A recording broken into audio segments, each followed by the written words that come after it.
অনেক দিন পর বেশ লাগছে বন ভ্রমণ। মাঝে মাঝে কাজের ফাঁকে এইসব জায়গায় এলে মন খুব ভালো লাগে। শুদ্ধ বাতাস, মাটির সোনা গন্ধ, পাখির কলতান, আহা।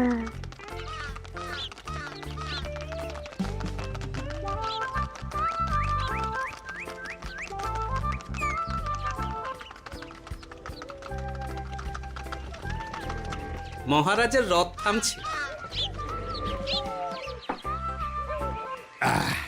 আমরা এইখানে বসে আজ রাজকার্য পরিচালনা করব। মন্ত্রী, তুমি ঝটপট এখানে বসার বন্দোবস্ত করে দাও। আমি এক্ষুনি ব্যবস্থা করে দিচ্ছি মহারাজ। এই এখানেই আমাদের বসার জন্য ছাউনি করে দাও। এক্ষুনি করে দিচ্ছি মন্ত্রী মশাই। এরা বসার জায়গাটা করে দিক, ততক্ষণ আমরা একটু হেঁটে আসি।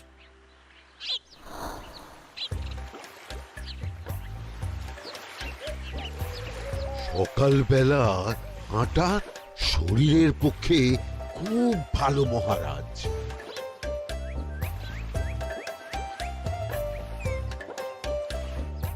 আগেকার দিনে রাজা মহারাজরা এই সব বনে মৃগয়া করতে আসতেন। মৃগয়া একদম ভালো নয় মন্ত্রী। তুমি জঙ্গলে আসছো অন্য প্রাণীদের মারতে। কেন মারবে? ওরা তো তোমার কোনো ক্ষতি করেনি। না, তা করেনি, কিন্তু তখন ওটা রাজা মহারাজাদের খেলা ছিল। শুনেছি আপনার প্রপিতামহ খুব ভালো বাঘ শিকার করতেন, অনেক বাঘ মেরেছেন। মন্ত্রী, তুমি একটা কথা হয়তো জানো না। আমার প্রপিতামহ শিকার করতেন, কিন্তু কোনো স্বাভাবিক জানোয়ারকে নয়, যে বাঘ মানুষ খেকো হয়ে প্রজাদের ক্ষতি করত। আমার প্রপিতামহ সেই সমস্ত বাঘদেরই মারতেন। এছাড়া উনি বন্য প্রাণী সংরক্ষণ করতে বড়ই ভালোবাসতেন।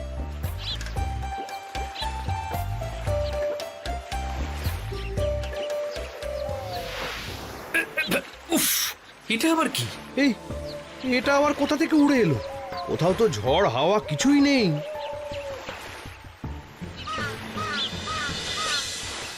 একটা ধাঁধা মহারাজ, এই কাগজে লেখা। ধাঁধা?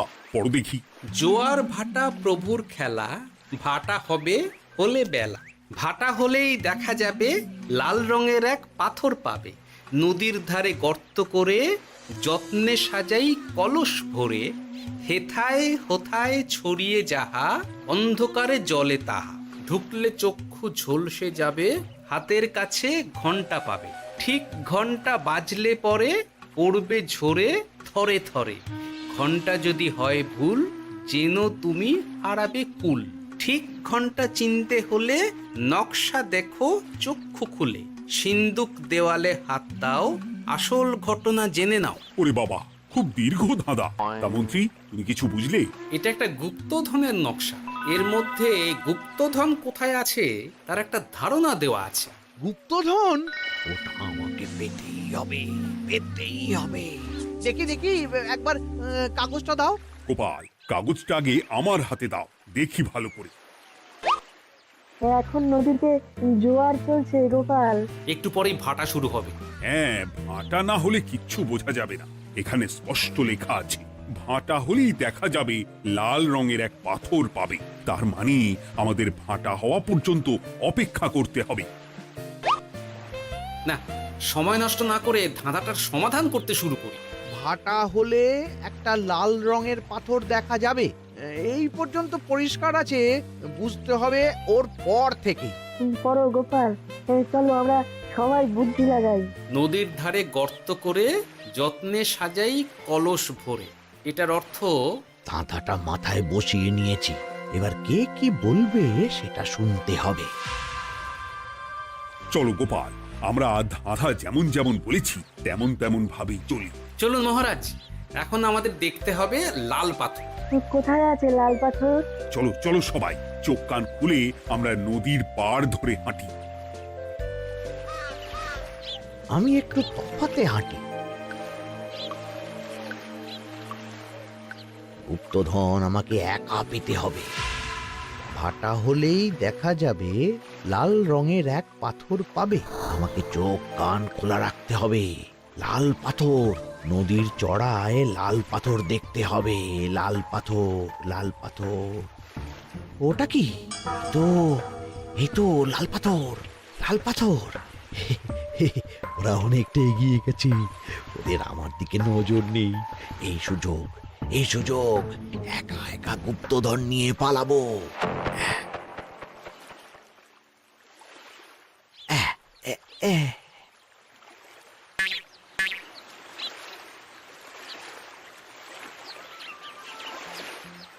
কি গো, আমরা তো হেঁটেই চলেছি, লাল পাথর তো কই দেখতে পাচ্ছি না। আরেকটু হাঁটতে হবে মহারাজ, গুপ্তধন বলে কথা, ওকে আর সহজে ধরা দেয়? সেটা অবশ্য সঠিক কথা। আচ্ছা, আমরা সবাই তো আসছি হেঁটে হেঁটে, মন্ত্রী মশাই গেলেন কোথায়? ও কি যে ঘটে! সত্যি তো, মন্ত্রী কোথায়? ও সেনাপতি, মন্ত্রীকে দেখেছো? কই, না তো মহারাজ। তাহলে কোথায় গেলেন মন্ত্রী মশাই? এই জঙ্গলে বাঘ ভাল্লুক আছে, শেষে কিনা বাঘে নিল। হায় হায় হায়, মন্ত্রী গিন্নির কাছে আমি কি মুখ দেখাবো? হুম, বাঘ ভাল্লুকের পেটে যাবার লোক তো মন্ত্রী মশাই নন। ও গোপাল, কি ভাবছো? কিছু তো একটা বলো। এখন আমাদের মন্ত্রী মশাইকেই খুঁজতে হবে। তবে মন্ত্রী মশাই বাঘ ভাল্লুকের পেটে যায়নি। তুমি নিশ্চিত হচ্ছ কি করে? অত পেঁচালো মানুষকে বাঘ ভাল্লুক গন্ধ শুকেই ছেড়ে দেবে, হজম করতে পারবে না। না না না, এখন রসিকতা করার সময় নয়, আমাদের মন্ত্রীকে খুঁজে বার করতেই হবে। কোথায় গেল মন্ত্রী? চলো চলো, গুপ্তধন মাথায় থাক, চলো মন্ত্রীকে খুঁজি। আহ, মন্ত্রী কোথায় গেল কে জানে। একবার পুরো ধাঁধাটা ঝালিয়ে নি। ভাটা হলেই দেখা যাবে লাল রঙের এক পাথর পাবে। ভাটা হয়েছে, লাল রঙের পাথরের মাথায় চাপ দিয়ে গুহার মুখও খুলেছি। এবার নদীর ধারে গর্ত করে যত্নে সাজাই কলস ভরে। এটাই তো ঠিক বুঝতে পারছি না।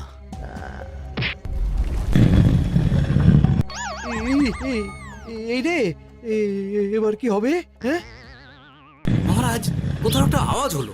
এই, আওয়াজটা কোন দিক থেকে হলো? চলুন সামনে এগিয়ে যাই। আমার মনে হয় আওয়াজটা সামনের দিক থেকে এলো। আমারও তাই মনে হলো। তবে কি মন্ত্রী মশাই লাল পাথরের হদিশ পেয়ে গেছেন? আমাদের চোখে পড়লো না, অথচ মন্ত্রী মশাইয়ের চোখে পড়ে গেল। আসলে আমরা কথা বলতে বলতে গেছি, তাই নজরে পড়েনি। মন্ত্রী মশাই একা একা আমাদের পেছন পেছন আসছিলেন। উনি ইচ্ছে করেই আমাদের পেছনে পেছনে আসছিলেন। নিজে একা গুপ্তধন নিয়ে যেতে চেয়েছিলেন, এখন কোথায় আছেন কে জানে।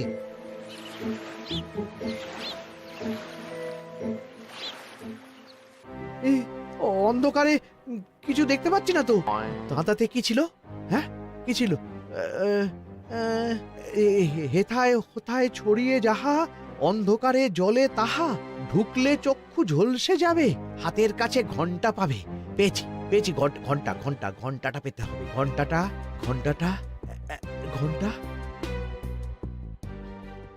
ভাটা হলেই দেখা যাবে লাল রঙের এক পাথর পাবে, নদীর ধারে গর্ত করে যত্নে সাজাই কলস ভরে, হেথায় হোথায় ছড়িয়ে যাহা, অন্ধকারে জলে তাহা, ঢুকলে চক্ষু ঝলসে যাবে, হাতের কাছে ঘন্টা পাবে।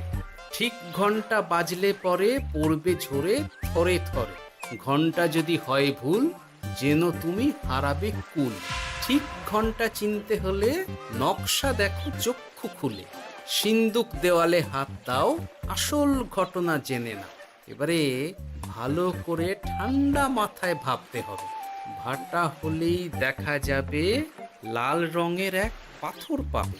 সেই লাল পাথরটাই তো খুঁজে পাওয়া যাচ্ছে না, অথচ মন্ত্রী মশাই খুঁজে পেলেন। আওয়াজটা কোথা থেকে আসছিল? এই কাছে পিঠে এই কোথা থেকে আওয়াজটা আসছিল।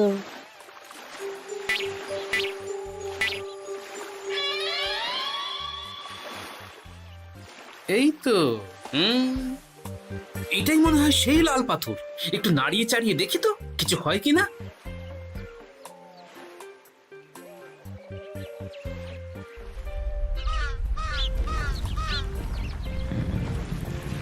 এই তো, কাজ হয়েছে। এই তো সুড়ঙ্গ। আপনারা নিচে নামুন। আপনারা কি দেখছেন সেটা বলবেন মহারাজ।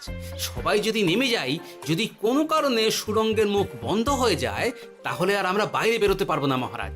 গোপাল ঠিকই বলেছে, আমরা দুজন বাইরে থাকি। মহারাজ, আর একটা কথা, কোনো ঘন্টায় হাত দেবেন না, মনে আছে তো? ঘন্টা যদি হয় ভুল, যেন তুমি হারাবে কুল। ওরে বাবা, এই বয়সে আর কুল হারাতে চাই না। ঠিক আছে, তোমার কথাই অক্ষরে অক্ষরে পালন করব। দেখি এই সুরঙ্গে মন্ত্রীমশাইকে দেখতে পাই কিনা। চলুন মহারাজ, সুরঙ্গে নামি। সবাই সাবধানে নামো।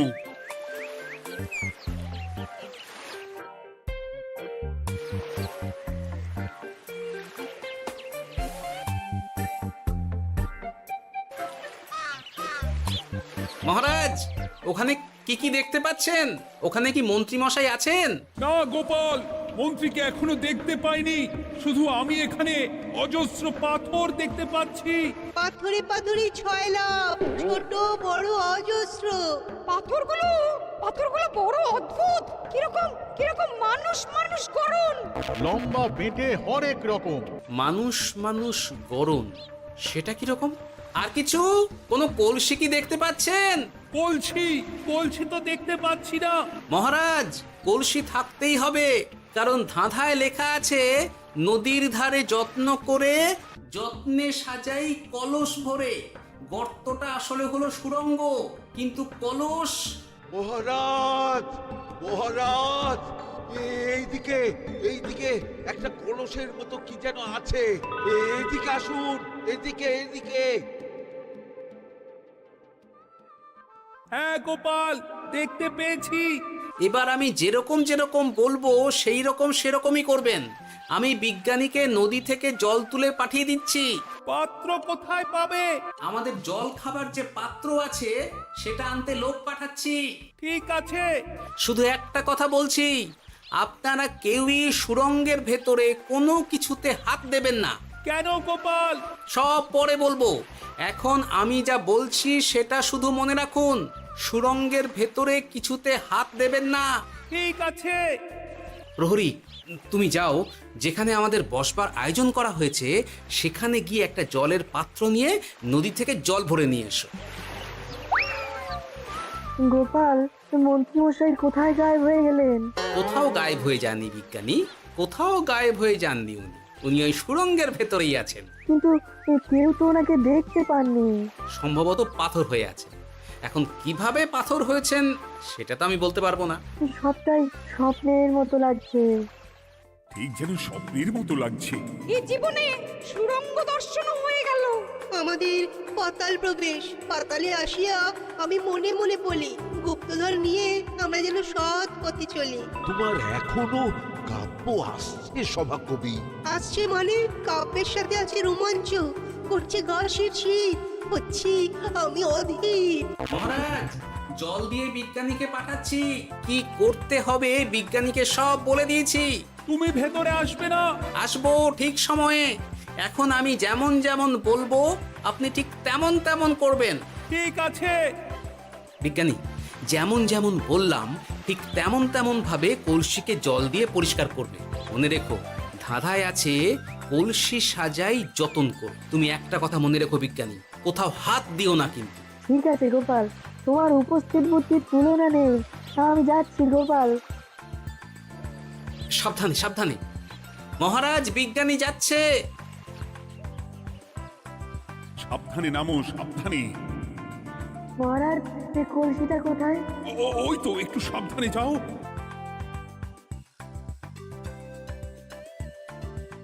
বিজ্ঞানী, কলসির দেখা পেয়েছো? পেয়েছি পেয়েছি পেয়েছি। এবারে কলসিটাকে ভালো করে জল দিয়ে ধুয়ে দাও। কলসির আলোয় সুড়ঙ্গ আলোকিত গোপাল। এরপর কি? ভালো করে দেখুন মহারাজ, কোথাও ঘন্টা দেখতে পাচ্ছেন কিনা। ঘন্টা একটা তো নয়, সার সার ঘন্টা, অনেকগুলো ঘন্টা। সাবধান, ঘন্টায় হাত দেবেন না, শুধু দেখুন।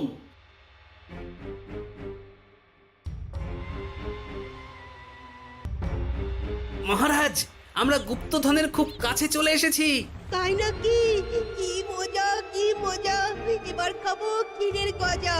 আহ, সভাকবি চুপ করো। এখনো আমরা গুপ্তধন পাইনি। বাবার মুখে দাঁড়িয়ে সবগুলো তারা আঁকা। বিজ্ঞানী, কোনো ঘন্টায় চাঁদের নকশা করা আছে কি একটু দেখে বলো না। আমি আতস কাজ নিয়েই দেখছি, সব ঘন্টাতেই তারা আঁকা। খবরদার কোনো ঘন্টাকেই ছোঁবে না। ঠিক আছে, কোনো কিছু না ছুঁয়ে আমি দেখছি। পেয়েছি গোপাল, চাঁদ আঁকার ঘন্টা পেয়েছি। ওই ঘন্টাটা বাজাও, বাজাও।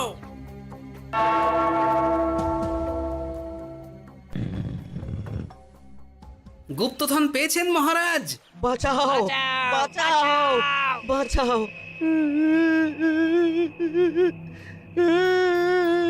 বাঁচান মহারাজ, বাঁচান বিজ্ঞানী, মহারাজ, মন্ত্রীর গলা পাচ্ছ না? মহারাজ, আমি পাথর হয়ে আছি, আমাকে মানুষ করুন মহারাজ। তুমি তো মানুষই ছিলে, হঠাৎ করে পাথর হলি কেন? মহারাজ গুপ্তধন পেয়েছেন? পেয়েছি, তার সাথে মন্ত্রীকেও পেয়েছি। মন্ত্রী এইখানে কোথাও পাথর হয়ে দাঁড়িয়ে আছে। দাঁড়ান মহারাজ, এবার আসছি। সাবধানে এসো। আমি ভেতরে যাচ্ছি, বুঝলে? যদি কোনো কারণে দেখো পাথরটা গুহার মুখটা আটকে দিয়েছে, অমনি তোমাদের কাজ হলো পাথরটাকে ছুঁয়ে ফেলা, বুঝলে? ঠিক আছে গোপাল দাদা। আমার মনে হয় বিপদ আর কিছু ঘটবে না, তবুও সাবধানের তো মান নেই। ঠিক আছে, তুমি নিশ্চিন্তে ভেতরে যাও। বাঁচাও, আমাদের বাঁচাও, আমাদের সবাইকে মানুষ করুন। আমাকে মানুষ করুন মহারাজ। আপনাকে তো মানুষ করা হবে মন্ত্রী মশাই। আগে বলুন আপনি পাথর হলেন কি করে? ও, মনে পড়েছে ধারার শেষ লাইন, সিন্দুক দেওয়ালে হাত দাও, আসল খবর জেনে না। সত্যি গোপাল, তুমি না থাকলে এই এত কিছু আমাদের সবার কাছে অজানাই থেকে যেত।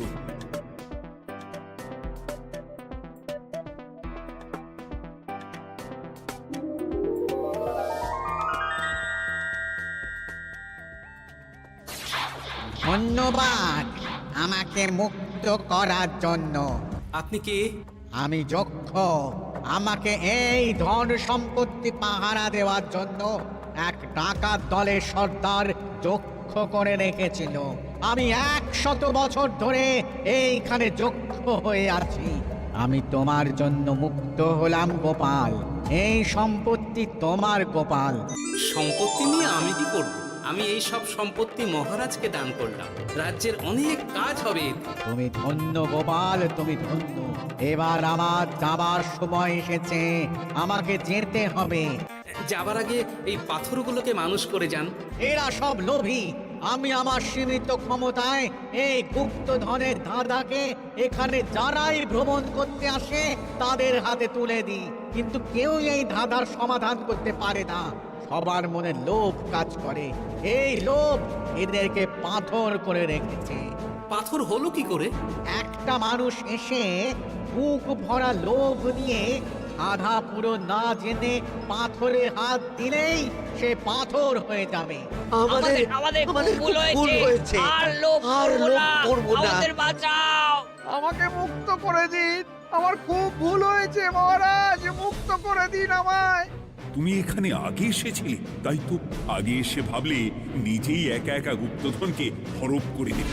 এদিকে তোমাকে না দেখতে পেয়ে আমাদের কত চিন্তা হচ্ছিল। যারা লোভী তারা কারো কথা ভাবে না, শুধু নিজের কথা ভাবে। আমাকে আর একটা সুযোগ দিন, আমি আর লোভ করব না মহারাজ। ও, তোমার কথার কোনো দামই নেই। না মহারাজ, আমাকে আর একটা সুযোগ দিয়ে দেখুন, আমি আর লোভ করব না, আমাকে মানুষ করুন মহারাজ। আমাদের সবাইকে আমাদের মানুষ সবাইকে করুন। মানুষ করুন। দয়া করে মানুষ করুন। যক্ষরাজ, এদের আপনি ক্ষমা করে দিন। ঠিক আছে, তোমাদের আবার মানুষ করে দিচ্ছি।